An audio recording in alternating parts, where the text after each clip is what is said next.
nandito ako ngayon sa lugar na ito, pastulan ng mga baka. Oh, nakita nyo, oh. Oh, diba? Green na green. Yan mga kalakay, meron akong naisip na pang surprise kay Bakat. Yan. Naghahanap lang ako mga kalakay. Meron sana akong makita rito kasi may mga kandito eh, maraming mga baka rito. Ayun, may nakita na ako. Ayan mga ayan mga kalakay. Ayan, nakakita na ako ng mga surprise ko kay Bakat.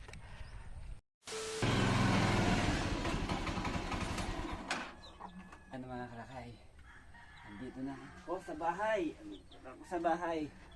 At eto na yung surprise ko kay Bakat. Sana matuwa siya mga kalakay. Oh, binilang ko siya ng cake. So yan oh, with my matching pangalan pa.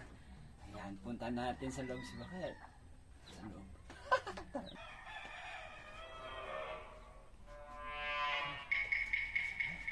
Wihee! Bakat! Oh, Bakat! Oh, Bakat! Anong ginagawa mo? Ha? Ginagawa mo? May surprise ako sa iyo. Ano surprise? Tadaan! It's a cake! Wow!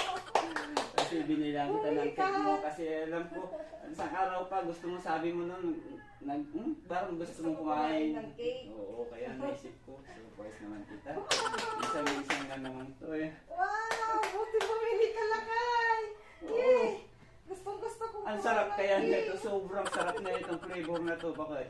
Paano ba itong surprise na to? Pikit mo na mata mo. Anong flavor yan? Para makita mo parang bago mo buksan. Oh. Pikit mo mata mo.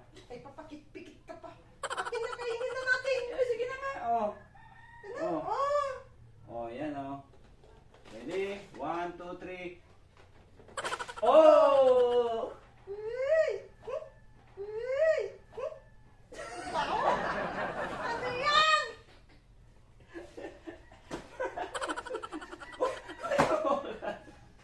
May dahon pa! Ano ba yan? Surprise ka pa! Ganyan lang yan eh! Ilabas natin Barok. Ayan. Ano ba yan? Ayaw, tinutubuan na ng dahon! Cake ba yan? Cake ng kalabaw! Oh, Carabao cake. Ba yan? Ilabas na! Paano? Surprise! Napadaan lang ako dun sa pastulan ng mga Kala ko baka. pa naman.